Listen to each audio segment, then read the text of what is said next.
This was pretty good. Randy Moss. Who was the last team? Was the Patriots the last team he was on? Longtime Vikings wide receiver, and then at the Patriots. And he has a tie. He's talking about getting himself inducted into the NFL Hall of Fame. I like it. I hope we see a lot more from athletes speaking out.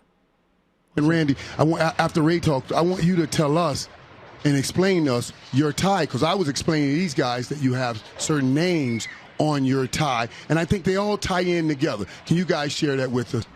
We watched Spider-Man before. Uncle Ben told Peter Parker, with great powers comes great responsibility. There you go. So you asked me about my tie. Yes. We all know what's going on. You see the names on my tie. Being able to use a big platform like this here Randy, at the Hall of Fame. Move your hand for a second. Let's see those names on that tie. Okay. So, what I wanted to be Pause able it for to... 1 second. You should know the names are Greg Gunn, Tamir Rice, Akay Gurley, Paul O'Neill, Eric Gardner, Freddie Gray, Walter Scott, Sandra Bland, Akil Denkins, Alton Sterling, Michael Brown, all names you would recognize as people who have been shot by either shot by police or died in police custody. All right. To express with my ties to let these families know that they're not alone. I'm not here, voicing, but by these names on my tie at a big platform as the Pro Football Hall of Fame, there's a lot of stuff going on in our country, and I just want to let these family members know that they're not alone.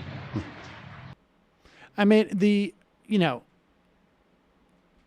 take those references where you get them, but Peter Parker, Spider-Man, the idea being that these guys know I've got a platform because I was lucky enough to be a very talented football player, and I'm going to use it.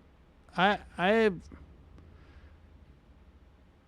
gotta appreciate that, right? Like, guy gets inducted into the NFL Hall of Fame. It's got to be something that, as a football player, you dream of, and he's willing to make it.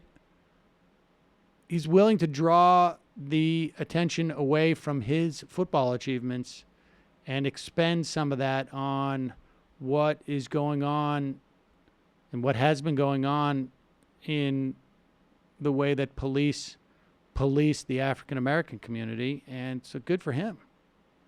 Excellent. It's an interesting time because there's been political athletes for as long as we've had, athletes. But now it seems like there's almost a critical mass where there's more cover for them. It's not the individual that can be sort of like drawn away from the herd and demonized. Like Muhammad Ali, for one. I mean,